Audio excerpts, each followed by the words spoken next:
होणार आहे second इयरचं practical DC shunt मोटरचं. त्या ठिकाणी आर्मेचर कंट्रोल पद्धतीद्वारे स्पीड आपल्याला कंट्रोल करायची आहे.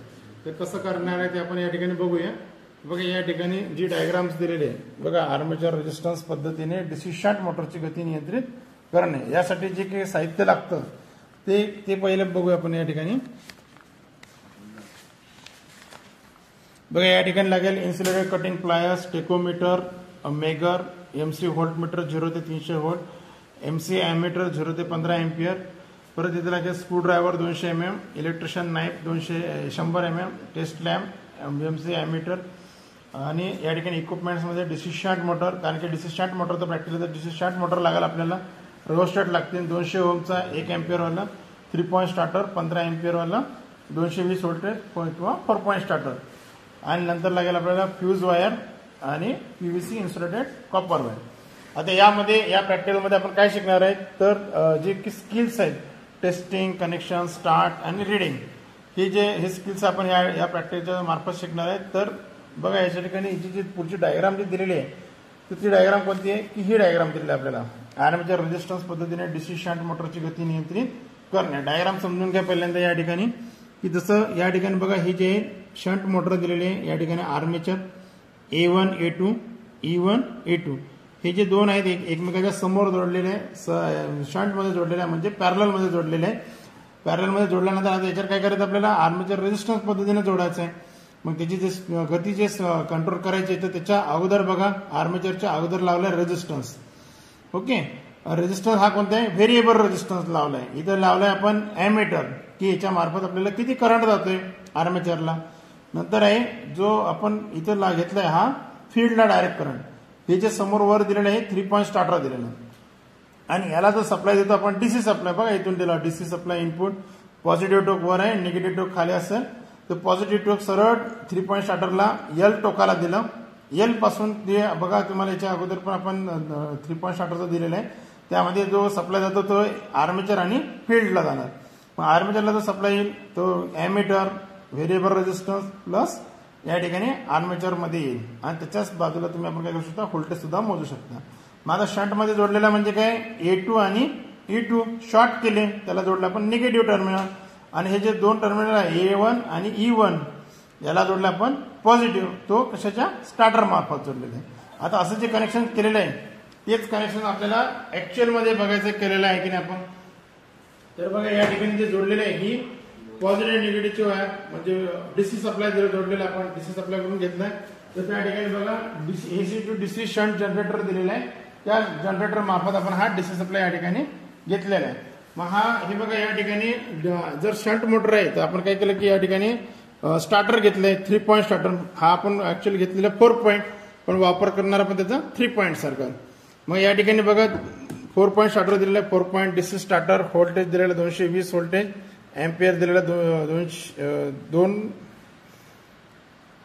20 एम्पियर दिलेला आहे, मोटर दिलेला आहे कंपाऊंड. तर आपण या ठिकाणी शंट मोटर वापरतो कारण की 4 पॉईंटचा म्हणून कंपाऊंडला वापरतात पण आपण 3 पॉईंट म्हणून वापरतात. त्याच्या ठिकाणी बघा दिलेलं वरचे टोकं बघा इथं एल A F आणि N. एल म्हणजे पॉझिटिव्ह, या ठिकाणी आर्मेचर, इथं फील्ड, इथं निगेटिव्ह. हे आपल्याला माहिती आहे या ठिकाणी की हा NVC कॉइल आहे, हा ओव्हरलोड कॉइल आहे. या ठिकाणी हा OLR रिले ओव्हरलोड रिले या ठिकाणी आणि हा हँडल दिलेला आहे.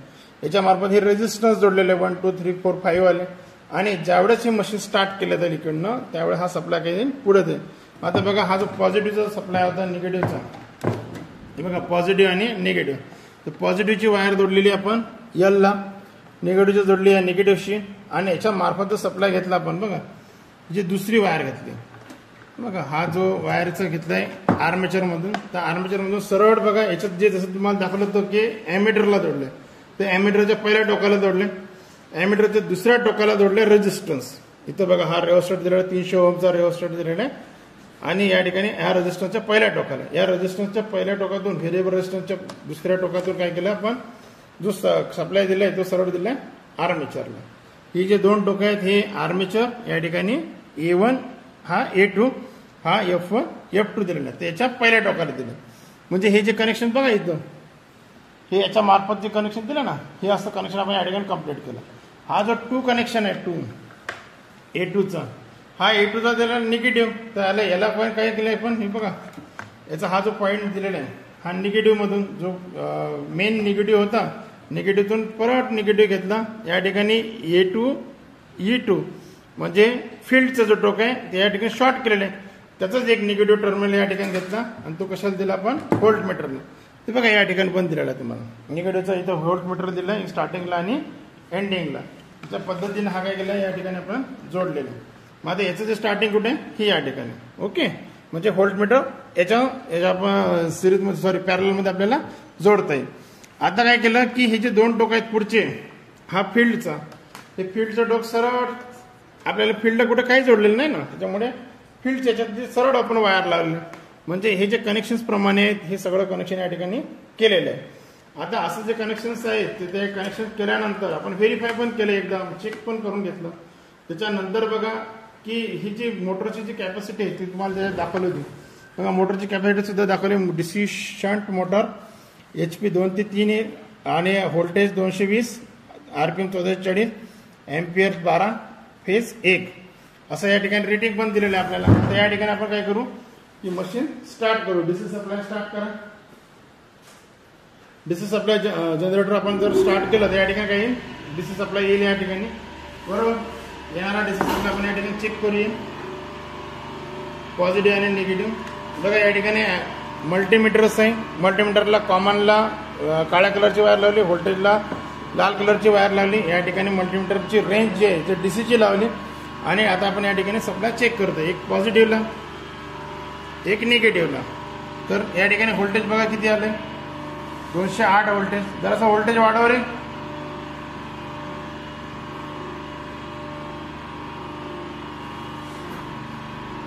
कमी झालंय थोडं वाढव अजून कमी कर थोडं कमी कर कमी कर कमी कर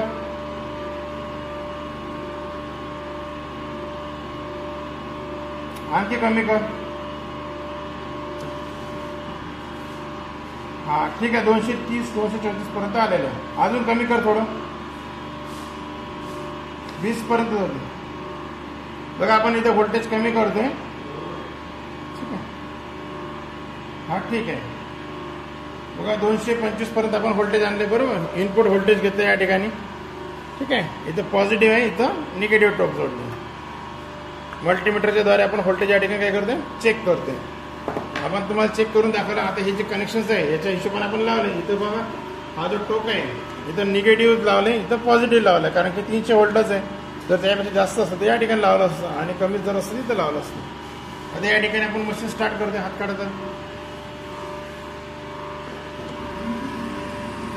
बघा. पहिल्यांदा इथं मशीनला आता हे सध्या स्टॉप आहे म्हणजे इथं चालू केल्यानंतर काय तुमची मशीन फिरायला सुरुवात करेल या ठिकाणी ठीक आहे. RPM मीटर लावा जरा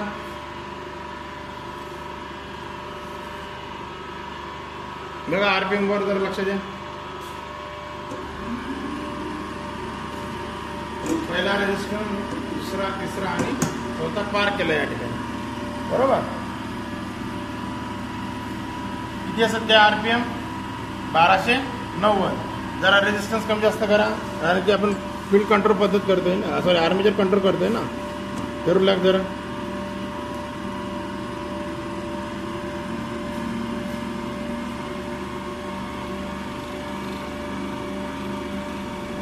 बघा आर्मेचरच्या सिरीजमध्ये जोडलेलं आहे या ठिकाणी जवळपास 1519 RPM जवळपास या ठिकाणी आलेलं आहे बरोबर. तर तुम्ही काय करू शकता या ठिकाणी असं थोडं या ठिकाणी कंट्रोल करू शकता या ठिकाणी. आणि जे आलेला जो करंट आहे तो बघा इथं आर्मेचर करंट आर्मेचर भोवतीचा व्होल्टेज स्पीड आणि तुम्हाला काय वाटलं कमी किंवा जास्त तो या ठिकाणी आपण नोट डाऊन करू शकता ठीक आहे. अशा पद्धतीने ते बघा अजून याची स्पीड जी आहे रेजिस्टन्स मार्फत कमी सुद्धा करू शकता बघा हळूहळू.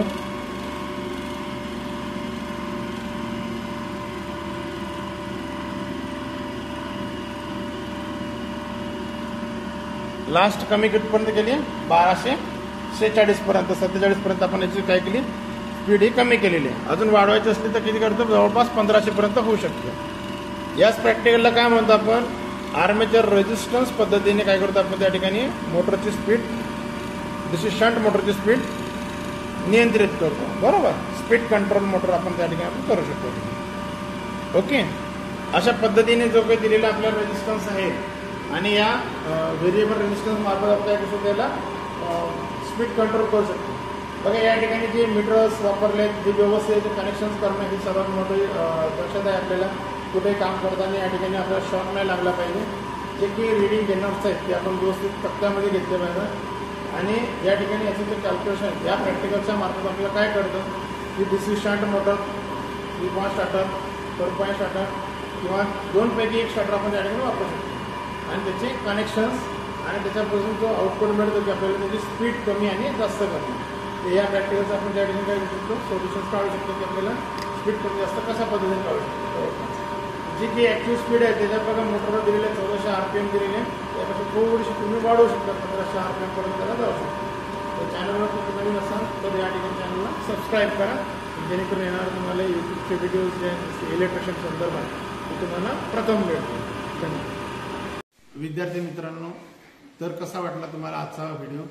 जर का माझे व्हिडिओ तुम्हाला महत्त्वपूर्ण जर वाटत असतील तर माझ्या चॅनलला लाईक अँड सबस्क्राईब करा, जेणेकरून तुम्हाला येणारे भविष्यातील व्हिडिओचं नोटिफिकेशन मिळेल आणि तुम्हाला अशाच पद्धतीने नवीन नवीन व्हिडिओज त्या ठिकाणी बनवता येईल. जर काय आपल्याला आणखी याच्या व्यतिरिक्त कोणते जर इलेक्ट्रिशियन संदर्भात व्हिडिओ बनवायचे असतील तर कमेंट्समध्ये सांगा, त्या हिशोबाने आपण नेक्स्ट व्हिडिओ आपण घेऊया. तर पुन्हा एकदा सांगेल, लाईक अँड सबस्क्राईब करा.